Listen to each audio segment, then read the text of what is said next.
안녕하십니까 새생명 신우 여러분, 이정도 목사입니다. 지난 시간에 이어서 고린도 전서, 오늘은 이제 쭉 한번 훑어볼 거예요. 지난 시간에는 고린도 전서의 개요를 다뤘고, 오늘은 본문을 좀 빠른 속도로 넘겨가면서 볼 텐데요. 혹시 지난 시간 영상을 안 보신 분이 계시다면 오늘 영상 보시기 전에 꼭 지난번 걸 보시는 게 좋을 것 같아요. 오늘 거 안 보셔도 되니까. 사실 지난번 그 개요를 보고 나시면 혼자 성경을 읽어도 충분히 이해가 되실 수 있거든요. 그러니까 지난번 것 꼭 봐주시고 오늘은 빠른 속도로 좀 이렇게 넘기면서 고린도전서를 함께 읽어보도록 하겠습니다. 먼저 이제 1장 나오는데요. 1장에 하나님의 뜻을 따라 쭉 이어지면서 발신자 나오죠. 그리스도 예수의 사도로 부르심을 받은 바울과 소스데네가 이제 발신자, 편지를 보내는 사람이고요. 편지를 받는 사람이 있고, 자, 이게 기억나십니까? 바울의 서두에는 인사가 먼저 나오는데, 인사는 끝이 어디 있죠? 은혜와 평강 나오면 끝나는 거죠? 자, 은혜와 평강 어디 있는가 쭉 살펴보면 3절에 있어요. 3절에.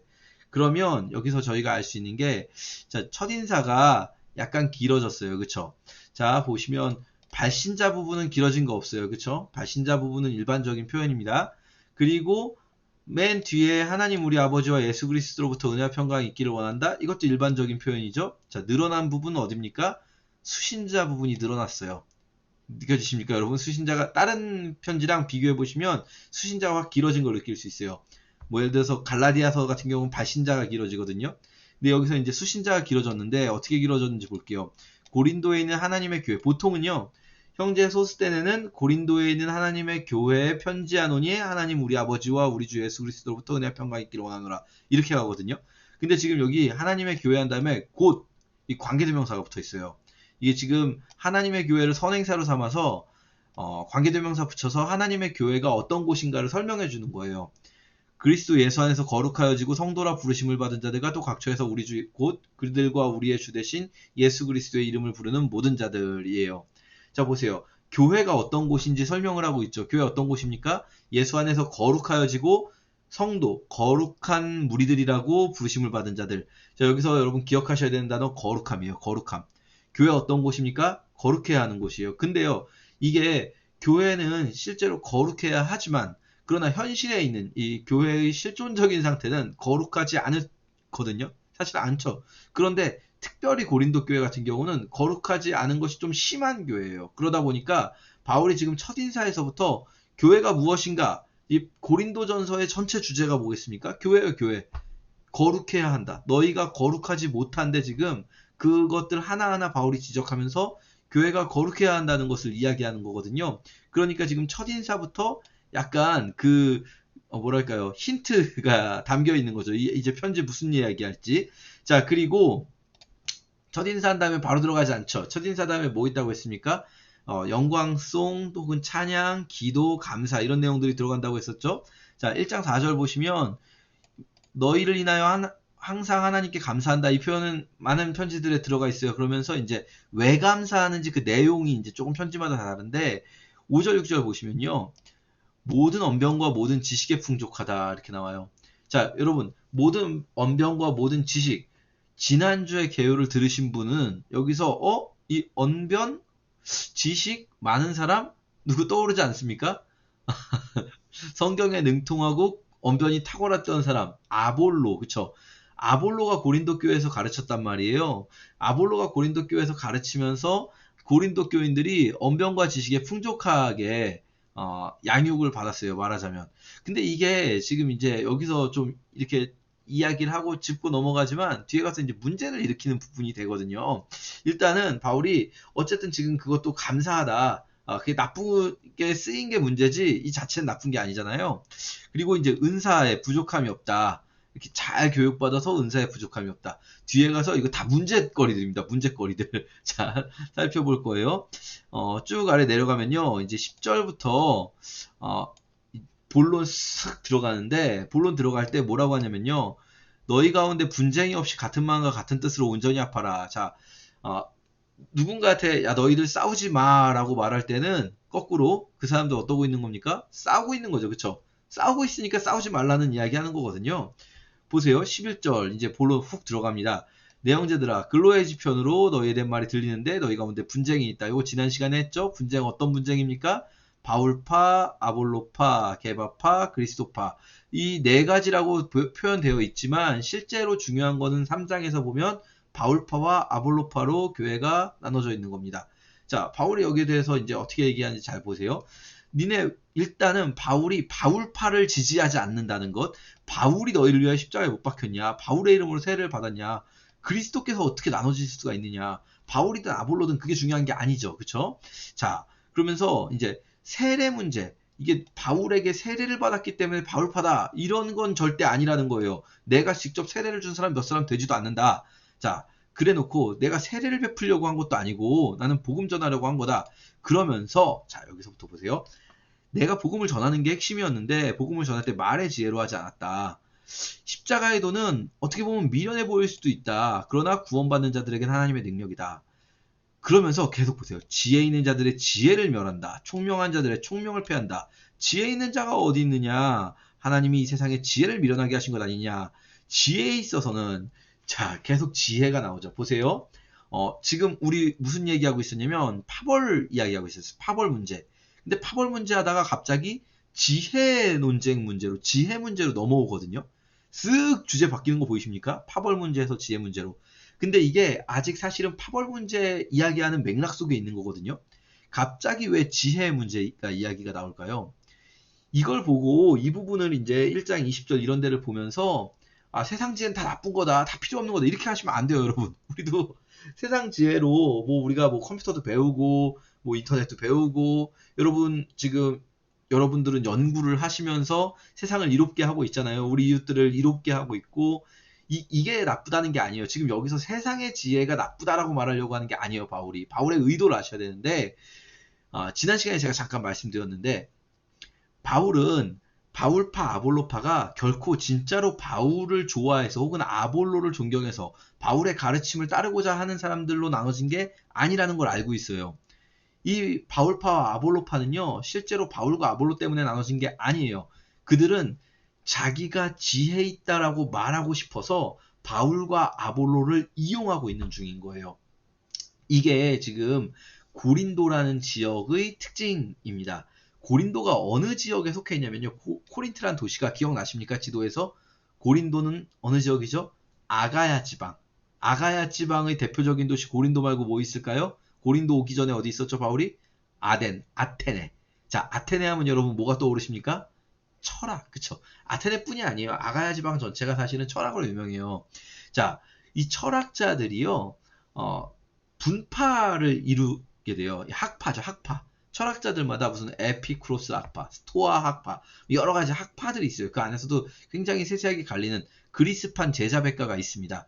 이 학파들이 있는데 이게 단순한 어떤 뭐랄까요, 학구열에 의해서 공부하면서 여기서 배우고 저기도 배우고 이런 게 아니에요. 이게 이 학파마다 실제로 어떤 파벌을 형성을 하고 있고요. 그 안에 후견인 역할을 하는 부유한 사람들이 껴있어요.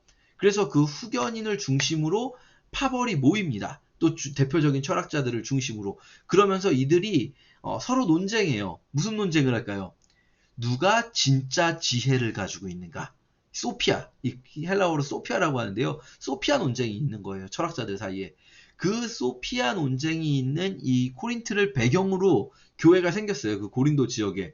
이 교회 안에 무슨 일이 벌어지냐면 똑같이 세상 사람들이 하듯이 소피아 논쟁이 지금 벌어지고 있는 거예요. 교회 안에서 파벌 싸움이 똑같이 일어나고 있는 거예요. 누가 더 지혜로운가? 자, 이 누가 더 지혜로운가의 논쟁에서 중요한 거는 바울이 더 지혜롭다, 아볼로가 더 지혜롭다라고 말하는 게 결국은 우리 파벌이 더 낫다라는 말을 하려고 하는 거예요. 자기 잘났다, 나 똑똑하다라는 말을 하려고 하고 있는 거예요.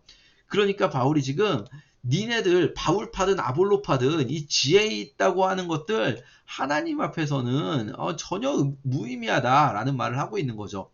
유대인은 표적을 구하고 헬라인은 지혜를 찾으나 그러니까 그리스인들, 이 헬라라는 말 전에도 한번 말씀드렸는데 이 우리가 마치 영어로는 코리아인데 우리는 대한민국 사람이라고 말하는 것처럼 이게 영어로는 그릭인데 여러분이 구글 지도에 보시면 이 뭐죠? 엡실론 람다 람다 알파 되어 있거든요. 엘라스에서 이 엡실론 위에 이렇게 숨표 붙이면은 히읗 발음이 나요. 그래서 헬라라고 해요. 그러니까 자기들을 부를 때 헬라인이라고 해요. 이 그리스 뭐 이 시대에는 사실은 그리스만은 아니고 그리스, 터키 뭐 쭉 넓게 헬레니즘 문화권 전체를 헬라인이라고 이제 그리스 사람들 영향을 받은 이 헬라어를 쓰는 사람들 이제 헬라인이라고 하는데요. 이 사람들은 이제 지혜를 찾아요. 그러나 이 유대인이든 헬라인이든 다 잘못된 걸 구하는 거예요. 우리는 뭐만 구합니까? 십자가에 못 박히신 그리스도만을 전해요. 자, 그러니까 하나님의 어리석음이 사람보다 지혜로운데 니네들 지혜 있다고 그렇게 잘난 척하고 있냐. 자, 그러면서 형제들아 너희 부르심을 보라. 육체를 따라 지혜로운 자가 많지 아니하면 문벌 좋은 자가 많지 아니하도다. 이거 지금 무슨 얘기냐면요. 잘 보면 그리스 그 아가야 지방에서는 보통 이렇게 문벌 좋다는 놈들이 막 지혜 논쟁을 하고 있어요. 근데 아마도 고린도에서 이제 세워진 교회는 이 고린도 교인들 중에는 그렇게 막 이렇게 문벌 좋은 사람들, 좋은 집안 사람들이 아니었나 봐요. 고린도 교회 같은 경우는. 그런데 그렇게 이렇게 만들어진 교회 내에서 이 교인들끼리 서로 이 세상의 그 좋은 집안 사람들끼리 파벌 싸움 하듯이 자기들끼리 이제 파벌 싸움 막 하고 있는 거예요. 바울이 보기에 야 니네들 육체를 따라 지혜롭지도 않았으면서 이제 이 안에서 막 지혜롭다고 하고 있는 이거 무슨 짓이냐 이거는 도대체 하나님께서 세상에 미련한 것들을 택하사 지혜로운 자들을 부끄럽게 하시려고 하는데 이게 니네들이 그렇다는 거예요. 니네들이 미련한 것들 천한 것들과 멸시받는 것들과 없는 것들 택하사 있는 것들을 폐하려고 하셨는데 근데 니네들 하나님의 택하심에 그렇게 감사하면서 그냥 낮아져야지. 니네가 이제 또 지혜 있다고 그렇게 싸우고 이 무슨 짓이냐. 자 여기서 중요한 단어 나와요. 자랑. 결국은 이 지혜 논쟁 지금 파벌 문제 얘기에다가 지혜 문제 얘기하다가 이제 이 키워드가 자랑으로 옮겨옵니다. 자랑하려고 그러는 거라는 거예요. 자랑하려고. 니네들 자랑하려고 하는 거 아니냐. 그래서 어쨌든 이 바울은 이 절대로 그렇게 할 수가 없다. 자랑하는 자는 주 안에서 자랑해라. 그러니까 니네들이 그렇게 육신을 자랑하고 지혜를 자랑하는 거 다 그 무슨 뭐 말로는 아무리 신실한 척하고 무슨 막 신앙적으로 포장을 해도 그 자랑은 그냥 니네는 정말 육신의 자랑에 불과하다. 이렇게 이야기를 하는 것이라고 할 수 있겠죠. 자, 2장도 이제 4장까지입니다. 4장까지가 이 파벌 문제예요. 계속 나옵니다. 지혜로 하지 않았다. 라는 거, 예. 지혜로 하지 않았다라는 거 계속 나오고요. 쭉 넘어가 볼게요. 쭉 넘어가서, 이 바울이 지금 하는 말은, 영으로, 그리고 우리가 세상의 영이 아닌 하나님의 영으로 알게 되는 거지, 막 세상 지혜로 하는 거 아니다. 라는 말 하고요. 자, 3장도 계속 갔습니다. 너희가 아직도 육신에 속한 자로다. 자, 육신에 속했다는 이유 뭡니까? 이게 또 굉장히 그 막 이상하게 성경 해석하시는 분들이 요거 하나 딱 떼어가지고 무슨 막 어떤 영적인 막 신비를 모르면 육신에 속한 자고 막 영에 속한 자들은 막 굉장한 영적인 신비를 알고 막 이런 식으로 생각을 하시는 분들이 있는데 그게 아니죠. 여기 나와 있잖아요. 육신에 속한 자인 이유는 뭡니까? 너희 가운데 시기와 분쟁이 있으니 어찌 육신에 속하여 사람을 따라 행하는 것이 아니겠는가? 육신에 속한 자라는 표현은 무슨 말이냐면 육신에 속한 사람은 막 이 땅의 것들을 막 직장 다니고 이런 사람이고 영에 속한 사람은 직장도 안 다니고 기도만 하는 사람인 게 아니라 육신에 속한 사람은 자기 육신의 감정이나 육신의 이기심을 따라 사는 사람들, 육신의 분쟁과 육신의 그런 어떤 자랑하고자 하는 마음들을 따라서 그걸 따라가는 사람들, 거기 끌려가는 사람이 육신에 속한 자인 거예요. 육신에게 끌려다니는 사람인 거죠. 자, 어떤 이는 말하되 나는 바울에게라 하고 또 다른 이는 나는 아볼로에게라고 하니까 그게 육신에 속한 자라는 거 아니냐. 바울이나 아볼로냐 뭐냐 바울이든 아볼로든 그냥 사역자들일 뿐이다. 내가 심고 아볼로가 물을 주었죠. 그러니까 바울이 교회를 개척했고 아볼로가 교회를 가르쳤지만 하나님께서 자라나게 하신 거다. 심는 이나 물 주는 이가 중요하지 않아요. 자라게 하시는 하나님 뿐이니까요. 자, 심는 이와 물 주는 이는 한 가지나 각각 자기가 일한 대로 자기의 상을 받을 것이에요. 자, 이거 사실 지난번에 제가 이 상급에 대해서 상급론에 대해서 한번 이렇게 말씀드린 적이 있는데, 그때 이제 드렸던 말씀이죠.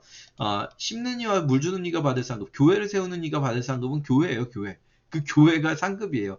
그러니까 지금 이 본문에서 하나님의 집, 너희는 하나님의 밭이고 하나님의 집이다. 하나님의 집을 세우는데 그 집이 어떻게 세워지냐면 금이나 은이나 보석이나 나무나 풀이나 짚으로 이 터 위에 세운다. 자, 보세요. 지금 이거는요, 이 본문 지난번에도 말씀드렸지만 이 본문을 정말 곡해하시는 분들이 개인의 어떤 공로, 내가 하나님 말씀에 순종하고 내가 개인적으로 공로를 세운 것을 이 본문에다가 해석을 하면서, 그래서 내가 세운 공로가 천국에서 막 남아있냐 없어지냐 막 이런 말씀을 하세요.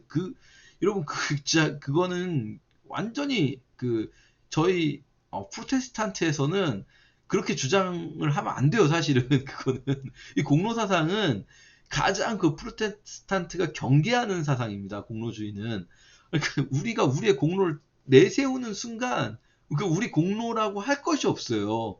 근데 굉장히 위험한 생각을 너무 당연하다는 듯이 교회에서 막 하고 있는 걸 보면 깜짝깜짝 놀랄 때가 있습니다. 자, 이 금이나 은이나 보석이나 나무나 풀이나 짚으로 터 위에 그리스도가 터잖아요. 그쵸? 그 위에 나나 아볼로 같은 사람들이 하나님의 집을 세우는 거예요. 하나님의 집, 지혜로운 건축자 같이. 자, 그런데 그 공적, 각 사람의 공적이 교회예요. 교회가 이제 시험이 있을 거예요. 교회에 불닥칠 시험이 있는데 그 불이 각 사람의 공적이 어떠한 건지 시험에서 공적이 없어질 수 있고 공적이 남을 수도 있어요. 교회가 무너질 수 있다는 얘기예요. 무너지는 교회도 있고 세워지는 교회도 있어요. 그래서 너희는 너희가 하나님의 성전인 것과 하나님의 성령이 너희 안에 계시는 것을 알지 못하느냐. 너희가 성전이라는 거예요. 자, 누구든지 하나님의 성전을 더럽히면 안 된다는 거죠. 자, 여기서도 지금 이 본문을 또 이상하게 해석을 하면 너희가 하나님의 성전이라고 할 때 우리 개개인의 몸을 생각하시는 분들이 있어요. 개개인의 몸이 성전이고, 그래서 무슨 담배를 피면 성전을 더럽히는 거다. 뭘 하면 성전을 우리 몸을 더럽히는, 그러면은 다 건강에 안 좋은 행위는 다 성전을 더럽히는 거니까 하나님이 멸하신다. 말도 안 되잖아요. 그런 걸로 하나님이 멸하십니까? 그게 아니라 지금 여기서 너희가 하나님의 성전이라고 할 때 너희 공동체를 얘기하는 거예요. 교회 공동체가 하나님의 성전이에요. 왜냐면 하나님의 성령이 그 공동체 안에 계시기 때문인 거죠. 물론 여러분, 개개인이 하나님의 전이다, 성령이 거하시는 전이다 라고 하는 말씀 로마서 12장에 나옵니다. 그 개개인도 성령이 거하시는 전인데 그 개개인의 성령이 거하시는 전이 함께 모여서 성전이라는 하나의 거대한 건물로 세워지는 거예요. 성령이 거하시는 공간들이. 이게 성전이라고 할 때 우리는 그냥 성전인가 보다 하지만, 바울이 생각하는 성전이라는 거는 거대한 딱 하나 있는 그 큰 성전, 예루살렘 성전 생각하는 거예요. 예루살렘 성전. 그러니까 이게 개개인을 이야기하는 게 아니라 개개인이 말하자면 그 성전의 기둥이요, 벽돌이요, 방들인 거고, 그 개개인이 모인 공동체. 그러면 누구든지 하나님의 성전을 더럽힌다라는 말은 뭐겠습니까? 공동체를 분열시키는 일. 지금 공동체 분열시키는 논쟁을 계속 하고 있는 거예요. 자, 그래서 속이지 말아라. 이 세상에 지혜 있는 줄을 생각하거든 어리석은 자가 되라. 지금 계속 그 지혜 문제 때문에 분열되고 있다라는 걸 같이 이야기하고 있는 거죠. 자, 4장까지도 계속 그렇습니다. 사람이 마땅히 우리는 그리스도의 일꾼일 뿐이다. 이게 지금 여기 나오는 우리가 누굽니까? 우리를 그리스도의 일꾼이요. 이거 아볼로랑 바울 같은 사람이죠. 그래서 맡은 자들에게 구할 것은 신실한 모습이다. 자, 쭉 넘어갈게요. 이게 이제 4장까지가 분열입니다. 분열의 문제. 그러면서 분열의 문제 얘기하다가 바울이 이제 나중에는 여러분, 이게 고린도전서하고 갈라디아서가 바울이 진짜 열받은 책들이거든요. 이런 책들에서는 약간 비꼬기도 합니다. 약간 비꼬기도 하는데, 야, 너는 배불러서 좋겠다. 야, 풍성하고, 야, 왕이어서 좋겠다. 야, 우리는 죽게 생겼는데, 우리는 지금 죽이기로 작정한 자 같이 이렇게 되고 있는데, 우리는 어리석은데 니네는 지혜롭고, 우린 약하나 너희는 강하고, 너희는 존귀하나 우리는 비천해서, 야, 니네 좋겠다. 야, 이렇게 말하는 것처럼 약간 세게 말해요. 되게 세게 말해요. 어조가. 그쵸?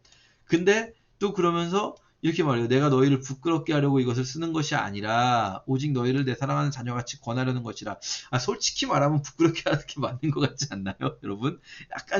약간 지금 바울이라는 사람의 성격이 좀 이렇게 글 속에 드러나요. 바울은요, 굉장히 글을 쓸 때 격하게 자신의 감정을 숨기지 않는 사람인데, 그런 한편으로는 또 혹시라도 자기 글이 너무 격해서 오해를 할까, 그걸 또 염려하면서 꼭 이렇게 자세한 설명을 뒤에 붙이는 그런 사람이에요. 우리 이제 다른 서신들 볼 때도 이런 부분들이 있습니다.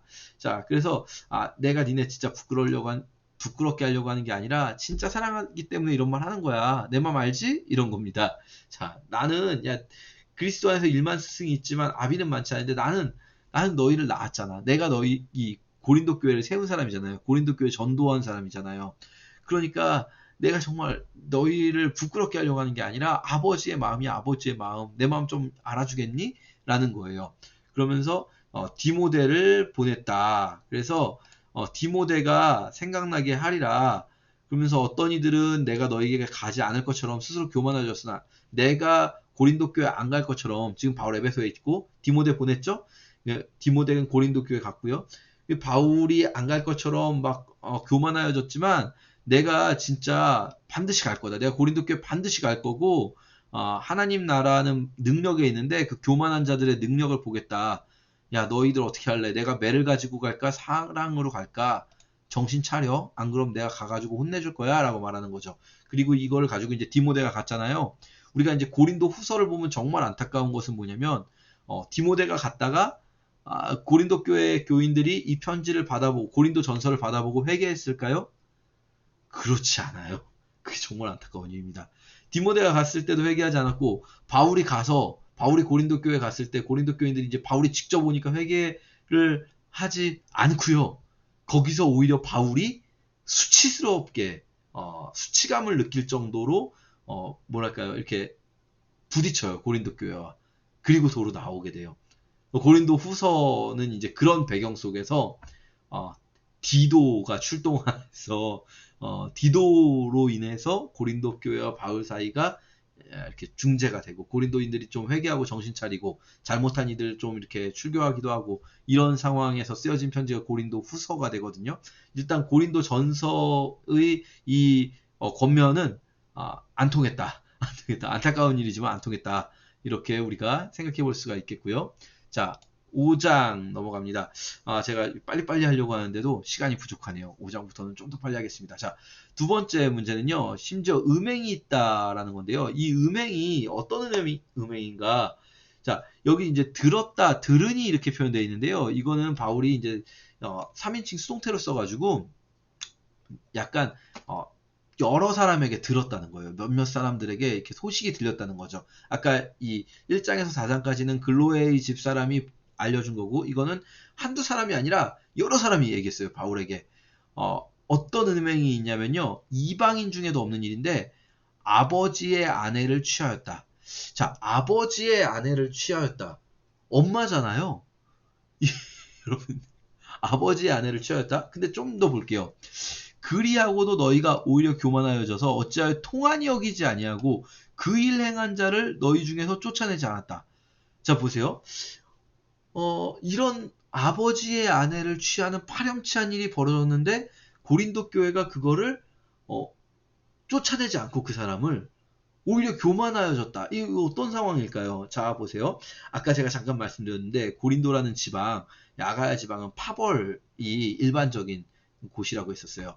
자, 그 파벌마다 후견인 제도라고 해서 굉장히 부유한 사람들이 그 파벌의 후견인 역할을 하면서 뭐 이제 사람들 모이는 장소도 제공하고 이게 사람들 먹이기도 하고, 이게 여러분 고대 사회로 갈수록 빈부격차가 엄청 크잖아요. 그러니까 부자들은 그냥 부자가 아니라 진짜 막 무슨 막 궁궐 같은 집에 사는, 여러분 이 시기에 영화 같은 거 보면 그런 사람들 있잖아요. 무슨 집이 궁궐 같이 생겼어요. 그런 사람들이 이제 후견인 역할을 한단 말이에요. 근데 이 후견인 같은 사람들은 어떤 일이 있냐면, 여러분 생각을 해보세요. 아버지의 아내라고 표현됐을 때는 이거는 엄마가 아니에요. 친엄마가 아니라, 예를 들면 아버지가 뭐 70대인데 새 엄마를 계속 들이잖아요. 젊은 여자를.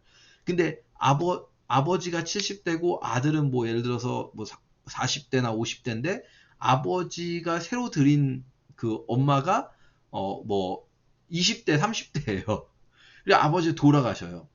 그럼 이제 아버지의 아내를 취할 수 있는 거죠. 근데 이게 굉장히 충격적인 일이지만 사실 바울에게도 충격적이었을 거예요. 근데 이 고린도 지역에서는 가능한 일인 거예요.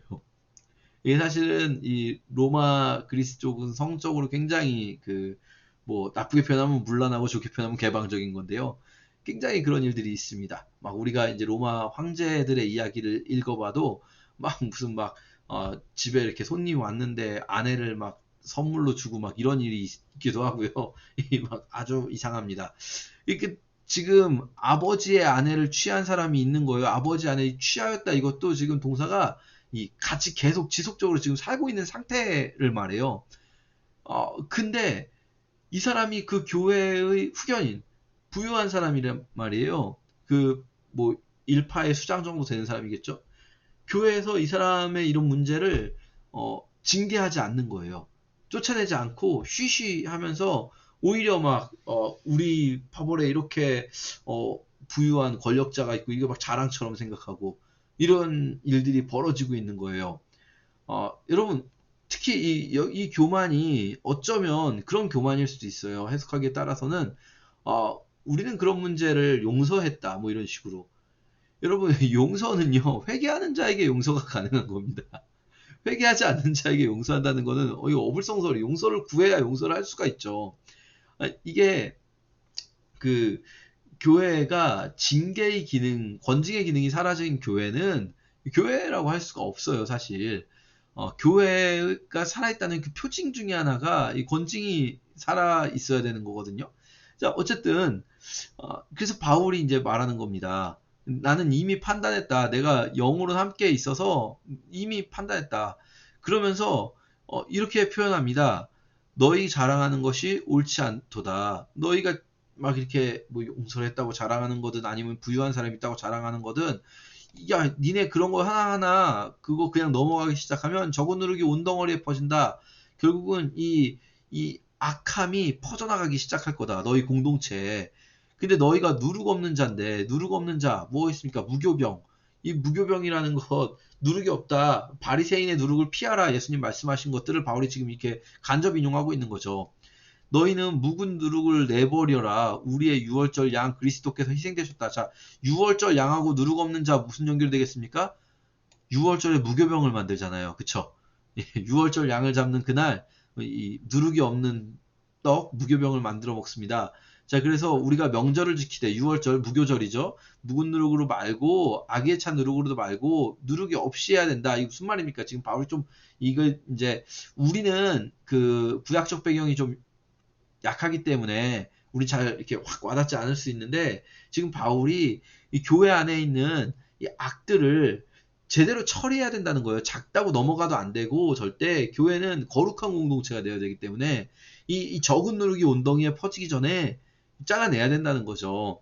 그래서 내가 너희에게 쓴 편지. 자, 이거는요, 지금 이미 쓴 편지가 있다는 거거든요. 그러니까 고린도 전서 전에도 바울이 에베소에 있고 고린도 교회와 사이에 이미 먼저 편지 쓴 게 있다는 거예요, 바울이. 지금 우리에게 남아있지는 않습니다만, 지금 우리에게는 이 편지가 남아있지 않습니다만, 고린도 에이서, 뭐 이렇게 부릅니다, 신학에서는. 고린도 에이서가 있었다는 거예요. 근데 그 편지에 어떤 얘기가 있냐면, 음행하는 자들 사귀지 말라라고 말했었다는 거예요, 바울이. 근데 지금 그것에 대해서 바울이 부연 설명하는데, 이 말, 내가 앞에서 편지에, 음행하는 자들 사귀지 말아라 라고 한 말은, 이 세상에 음행하는 자들이나 탐하는 자들이나 속여빼는 자들이나 우상 숭배하는 자들을 사귀지 말라는 것이 아니다. 이게 무슨 말입니까? 비기독교인들 음행한다고 사귀지 말라는 말이 아니에요. 왜냐하면 만일 그리하려면 너희가 세상 밖으로 나가야 할 것이라. 이게 무슨 말입니까? 지금 고린도라는 사회는요, 기본적으로 굉장히 뭐랄까요, 문란한 사회. 아까 말씀드렸죠. 부정부패가 많이 나오고, 고린도 어디 생각하시면 되냐면, 여러분, 지금의 배트맨 영화에 보면 고담시티가 나오거든요. 뉴욕을 배경으로 한 건데 이 고담시티 같은 곳이에요. 말하자면 가장 번화한 곳인 동시에 번영하고 돈이 많이 도는 곳인 동시에 가장 타락한 도시이기도 해요. 그래서 이 시대에 고린도 사람 같다라는 말을 하면 저 사람 되게 그 성적으로 문란한 사람이다. 이 표현이 고린도 사람 같다라고 쓸 정도인 거예요. 그러니까 만약에 바울이 이 세상에, 그러니까 비기독교인, 세상에 있는 비기독교인 음행하는 자들이나 탐하는 자들 사귀지 말라라는 말이었다면, 니네가 비기독교인 중에서 음행하고 우상숭배하는 사람 안 사귀려면 니네들 지구를 떠나야 된다. 세상 밖으로 나가버려야 된다. 지구를 안 그러면 뭐 세상에서는 만날 수가 없다. 속세를 떠나야지. 그러니까 여러분, 기독교인들이 죄를 얘기할 때 자꾸 비기독교인들의 죄를 얘기하는 경향이 있거든요. 그러니까 우리가 안 하니까. 근데 여러분, 성경은요, 비기독교인은 사실은 그런 디테일한 죄들을 이야기할 필요가 없어요. 왜냐면 비기독교인들은 일단은 예수님을 믿어야 되는 건 아니겠습니까? 비기독교인들의 죄를 이야기하면서 그들과 막 척을 지고 막 이렇게 뭐 싸우고, 이거는요 굉장히 뭐랄까, 복음적이지 않은 행동들이에요. 복음은 그것이 그걸 고치라고 말하는 게 복음이 아니에요. 복음은 예수를 모르는 사람들이 어떤 예수님의 말씀으로부터 벗어나 있는 건 당연한 거예요. 예수를 모르니까. 복음은 예수 그리스도의 사랑을 알려주는 거예요. 그러면 자연스럽게 그 악한 행실을 떠날 수 있게 하는 거죠. 이렇게 그들과 뭐 우리가 막 사귀지 안 하겠다. 난 저 악한 자들과 사귀지 말아야겠다. 그러려면 세상 밖으로 나가야 돼요. 그럴 수 없다는 얘기예요. 그거는 지구를 떠나거라요. 이거는 지금 이 앞에 쓴 편지에서 음행하는 자들을 사귀지 말라 한 말은 누구입니까? 여기 어떤 형제라 일컫는 자가 음행하거나 이렇게 하면 그 자는 사귀지도 말고 함께 먹지도 말아라. 어떤 형제라 일컫는 자가. 형제라고 부르주잖아요. 형제라고 일컫는 자. 그러니까 소위 형제라는 자가. 진짜 형제가 아니라, 우리 형제가 아니라는 거예요. 그런 사람은. 이게 예수를 믿는다고 하면서, 기독교인이라고 하면서 음행하고. 이 진짜 재밌는 게, 이 기독교인들 중에 비기독교인들의 음행에 대해서는 굉장히 뭐랄까요, 민감하게 반응하면서, 막 어떤 기독교인들 내부의 목회자들이나 막 기독교인들 내부의 음행에 대해서는 막 진짜 주님의 마음으로 용서하고 말이 됩니까 이게. 자, 그런 자는 함께 먹지도 말라라는 것이에요. 밖에 있는 사람들을 판단하는 것이야 내게 무슨 상관이 있으리요. 이게 지금 바울의 스탠스예요. 바울은요, 교회 밖에 있는 사람은 무슨 일을 하든 바울에게 교회 밖에 있는 사람은 무관심이 아니죠. 무관심이 아니에요. 무조건 교회 밖에 있는 사람은 전도와 사랑의 대상이에요. 사랑을 베풀고 전도해야 될 대상이에요. 교회 밖에 있는 사람은 비난의 대상이 될 수가 없어요. 교회 안에 있는 사람은 너희가 판단해야 되지 않겠냐라고 하는 거예요. 너희가 판단해야 되지 않겠냐. 밖에 있는 사람들은 그들이 끝까지 복음을 모르면 하나님이 심판하시겠지만 이 악한 사람, 이제 교회 안에 있는 사람은 너희 중에서 내어 쫓으라 라고 말을 하고 있습니다. 자, 6장까지 쭉 가는데요. 6장에서는 이제 이게 사실은 음행의 문제 얘기하다가 갑자기 이게 송사 문제가 껴있거든요. 그래서 요게 이제 그 음행과 연관된 송사라고 해석하시는 분들도 있고, 아니면 그냥 따로 단락을 잘라가지고 이제 음행 문제 이야기하다가 판단 얘기가 나왔잖아요. 너희가 판단해야 된다. 그러니까 이제 이 송사 문제도 판단과 관련해서 하는데, 자, 어쨌든 다툼이 있는데 세상 법정에 송사하는 거예요. 근데 이게 왜 세상 법정에 송사하는 이런 상황이 벌어집니까? 교회 안에서 판단을 안 해주니까. 이게 교회 안에서 성도가 세상을 판단해야 되는데 너희가 이렇게 판단을 감당하지 못한다는 게 말이 되냐 라고 말하는 거예요. 그러면서 형제의 일을 판단할 만한 지혜 있는 자가 같이 하나도 없냐. 형제가 형제와 더불어 고발하고 믿지 않는 자들 앞에서 하고, 그리고 사실 그렇게 하면서 불의를 행하고 속이면서 너희 형제 한 사람을 괴롭히고 있다. 자, 이게 지금 무슨 상황이냐면요. 교회 안에서 이제 민사소송 같은 게 있을 때,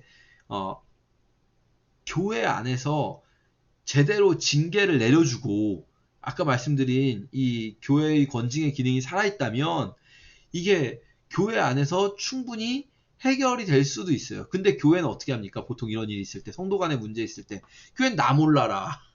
이렇게 돼버린 거예요. 그들 둘끼리 이제 해결해야 될 문제다. 그럼 이 사람들 중에 약한 사람은 어쩔 수 없이 소송으로 갈 수밖에 없는 거죠.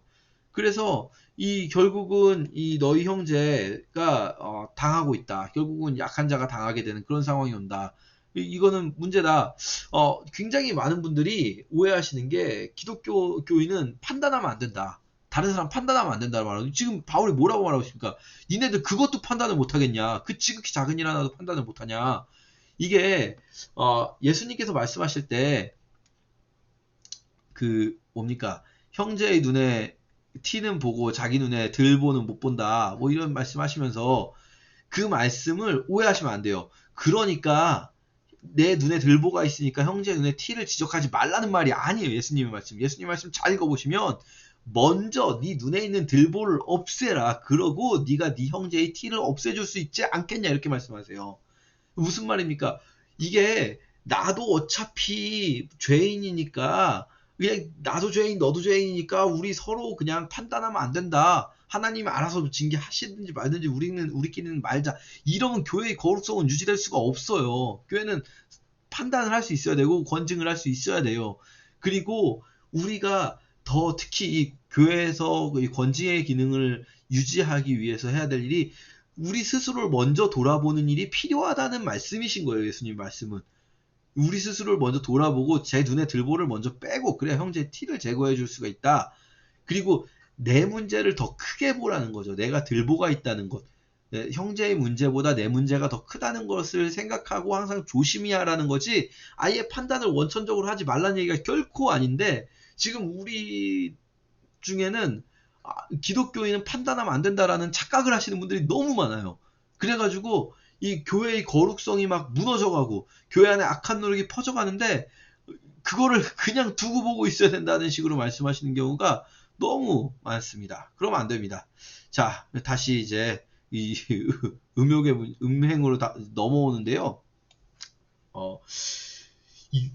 여기서 사실 개혁성경 같은 경우에 조금 해석이 어려운 부분이 있는데 고린도전서의 특징 중에 하나가 고린도 교인들이 하는 말을 바울이 적으면서 이게 이제 고린도 교인들의 슬로건이다. 뭐 시각적으로 이렇게 표현하는데 고린도 교인들이 하는 말을 적으면서 거기에 반박하는 식으로 표현을 하는데 개혁성경에는 사실 이게 표현이 안 됐어요. 마치 바울의 말인 것처럼 표현인데 예를 들면 이런 부분이에요. 뭐 모든 것이 내게 가하다 이렇게 돼 있잖아요. 모든 것이 내게 가하다. 이거는 사실은 이 바울이 하는 말이 아니고요. 고린도 교인들이 하는 말이에요. 고린도 교인들이 우리는 복음 안에서 자유하니까 모든 것이 내게 가하다라고 말을 하는 거예요. 근데 거기에 대해서 이제 바울이 반박하는 것이 이제 다 유익한 것이 아니고 이게 얽매이면 안 돼. 예, 유익한 것이 아니고 또 모든 것이 내게 가지만 거기에 얽매이면 안 된다라는 것은 내가 그거를 이제 끌려가면 안 된다는 거죠. 자, 음식은 배를 위하여 있고 배는 음식을 위하여 있다. 이것도 역시 이제 고린도 교인들이 하는 말인 거예요. 이제 이 부분 조금 이제 난해한 구절인데 음식은 배를 위하여 있다. 여기서 이제 배예요, 우리 배. 그리고 배는 음식을 위하여 있으나 하나님은 이것저것을 다 패하시리라. 여기까지가 이제 고린도 슬로건으로 봐요. 하나님은 이것저것을 다 패하시리라. 이게 무슨 말이냐면요. 이 고린도 교인들은 지금 어떤 뭐랄까요? 이 세상의 음식이나 그 음식을 먹는 우리의 육신이나 이런 것들은 마지막 때에 다 없어진다. 어차피 이런 거는 중요하지가 않다. 그러니까 이 육신에 대해서는 우리가 막 굳이 그 신앙적인 영역으로 생각할 필요가 없는 거죠. 어차피 없어지는 거니까. 근데 그렇지 않아요. 바울은 몸은 음란을 위하여 있지 않다. 오직 주를 위하여 있고 주는 몸을 위하여 계신다. 이렇게 말하면서 이 고린도 교인의 슬로건과 그리고 바울의 반박 부분을 좀 나눠서 이제 번역되어 있는 성경들을 보시면 좋습니다. 다른 번역본들은 이게 이제 나눠져 있는 경우들이 있거든요. 자, 어쨌든 이 음행의 문제에서 바울은 좀 크게 보고 있는 게 이 음행이라는 것은 자기 몸에 죄를 범하는 거고 이 몸은 성령의 전이다. 아까 말씀드렸죠. 개인의 몸을 성령의 전이라고 표현을 하고요. 그 개인의 몸이 모인 곳을 성전으로 지어가져 간다라고 표현한다는 것. 자, 이렇게 되어 있습니다. 저희 넘어가서 7장부터 이제 너희가 쓴 문제에 대하여 이렇게 나옵니다. 너희가 쓴 문제. 요 부분 좀 빨리빨리 넘어갈게요. 오늘 이거를 다 할 수 없겠다라는 생각도 들지만 빨리 고린도전서를 끝내겠습니다. 너희가 쓴 문제는 고린도 교인들이 이제 또 바울에게 보낸 편지가 있는 거예요. 고린도 교인들이 바울에게 편지를 보낸 거에서 질문을 한 거예요. 자기들 안에서 좀 이렇게 해결이 안 되는 문제를 바울 선생님, 이건 어떻게 해야 됩니까? 이건 어떻게 해야 됩니까? 이런 문제들이죠. 그런 것들이 이제 몇 개가 나오는데, 이걸 이제 조금 어려운 말로 아디아포라 논쟁이라고 그래요. 아디아포라는 본질적이지 않은 것들, 중요하지 않은 것들이라는 거예요. 쉽게 말하면. 이 아디아포라, 본질적이지 않은, 우리 어떤 복음의 본질에 해당하지 않은 문제들을 바울이 어떻게 이야기하는지 잘 보면 좋습니다. 자, 첫 번째 문제는요. 남자가 여자를 가까이 하지 않는 게 좋은 겁니까? 라는 거예요. 남자가 여자를 가까이 하지 않음이 좋으나? 이것도 이제 그 고린도 슬로건이에요.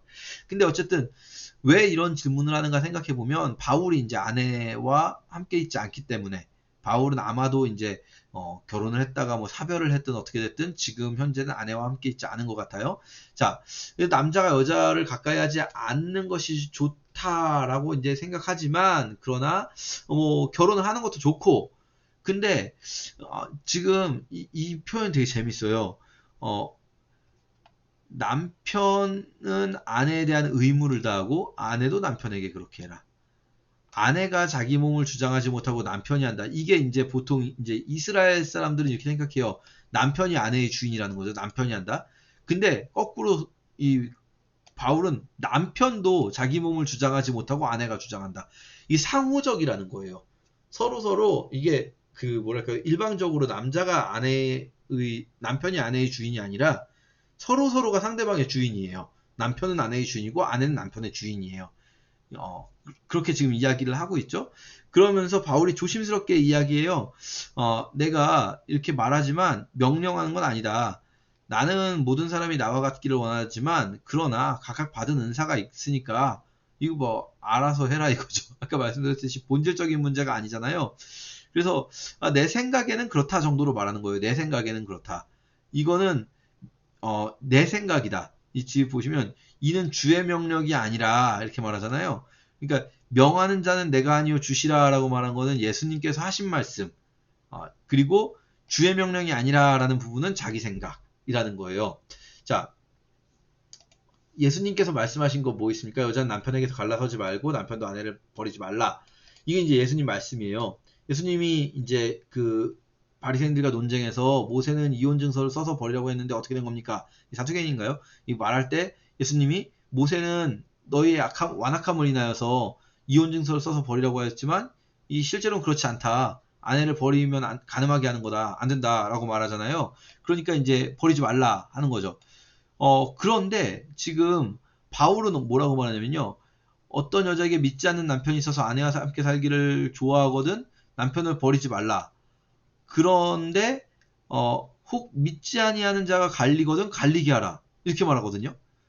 이게 지금 이혼을 할 수도 있다는 거잖아요. 이거 되게 여러분 조심스럽게 제가 말씀드립니다만 바울은 지금 예수님의 말씀을 자기가 반박하는 겁니까? 그러면 예수님 이혼하지 말라고 했는데 바울은 이혼이 가능할 것처럼 말하잖아요. 지금 믿지 않는 자가 갈리자거든 갈리게 하라. 지금 이게 여러분 예수님의 말씀 잘 보시면요.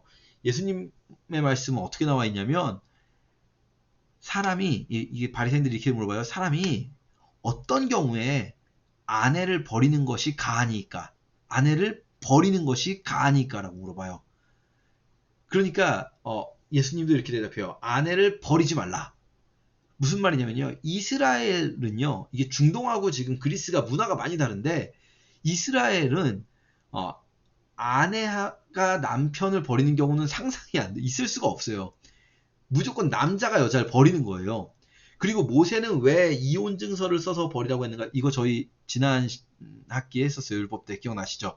그건 이제 여자를 보호하기 위한 거예요. 이혼당하는 여성을.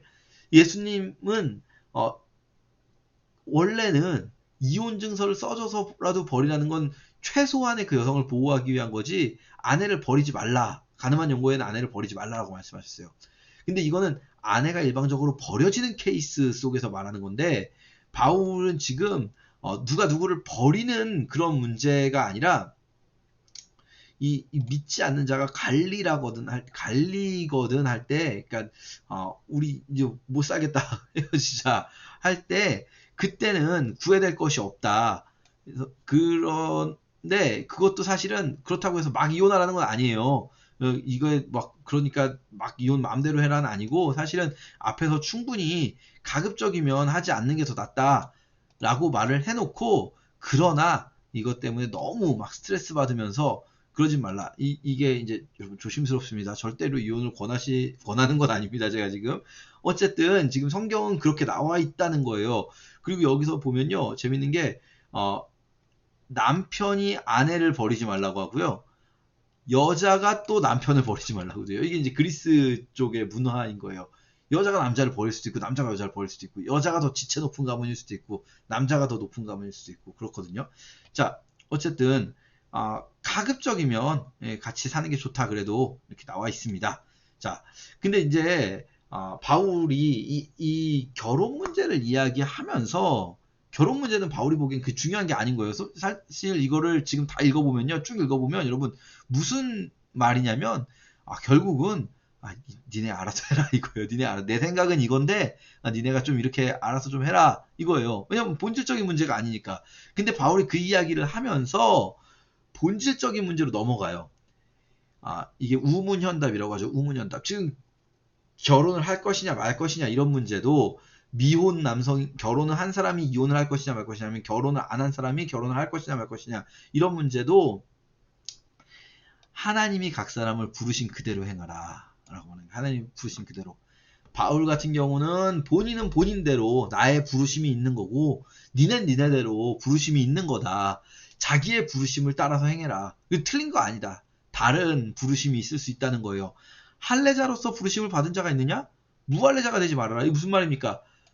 바울이 이제 뒤에서도 얘기하지만, 만약에 내가 할례자로서 어려서부터 율법도 지키고, 내가 그 율법 속에서 또 하나님의 은혜를 경험하고, 그런 사람은 무할례자가 되지 말아라. 율법 계속 지키던 거 지키고, 그러면서 그 속에서 또 하나님의 은혜를 경험하고, 하나님 그 속에서 은혜를 또 주시는 분이니까. 근데 또 무할례자로 부르심 받은 자가 있느냐? 굳이 그것 때문에 할례 받지 말아라. 하나님은 다 각자에게 부르심이 다를 수 있다. 할례 받는 것도 아무것도 아니고, 할례를 받지 않는 것도 아무것도 아니고, 다 하나님의 계명을 지키는 거다. 각 사람은 부르심을 받은 그 부르심 그대로 지내라. 이게 굉장히 중요한 거예요. 우리는 자꾸 성경을 보면서 정답을 찾아내려고 그래요. 교리적인 정답. 이게 정답이다. 이렇게 해야 된다. 행동 지침. 바울은요, 그런 종류의 행동 지침이 있는 게 아니라, 우리 각자에게 하나님의 부르심이 있다면 그 부르심에 따라서 살으라는 거예요. 내 마음대로 살지 말고 하나님의 부르심대로 살아라. 그 부르심이 그럼 정답이 뭐냐? 네가 더 잘 알겠지 나보다. 이게 지금 바울이 하는 말인 거예요. 사실은 그게 적혀있지는 않지만.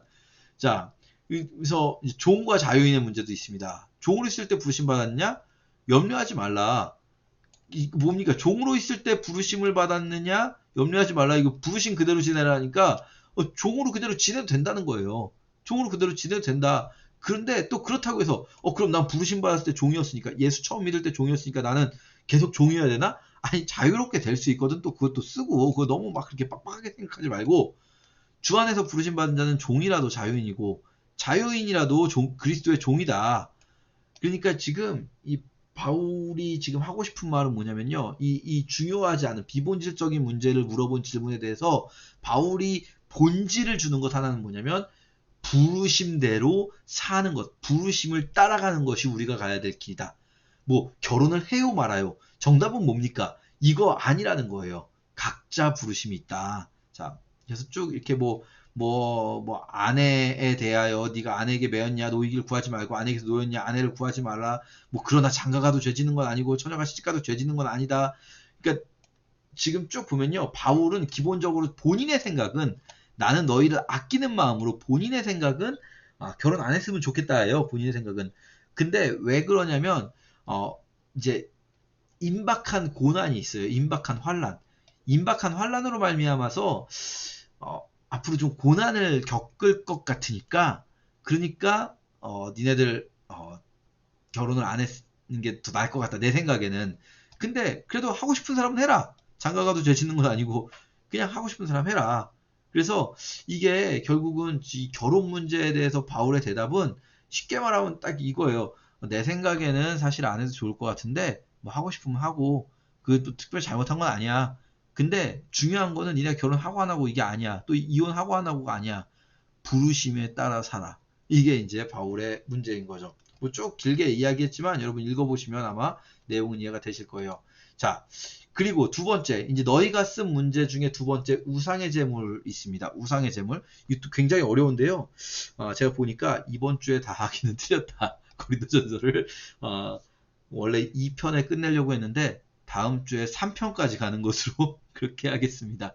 이번 주에 여러분 고린도전서 1장부터 7장까지 한번 차분하게 다 읽어보시면 우리가 지금 우리에게 제가 이제 그 부분은 시간 관계상 못하고 넘어갔는데 빨리빨리 넘어오고 있는데 사실 고린도전서는요 정말 지금 우리에게도 적용점이 굉장히 많은 책이에요. 완전히 똑같은 상황은 아니지만 이것들을 우리에게 적용할 수 있는 상황들이 굉장히 많거든요. 그런 것들도 좀 생각하면서 7장까지 읽어주셨으면 좋겠습니다. 감사합니다.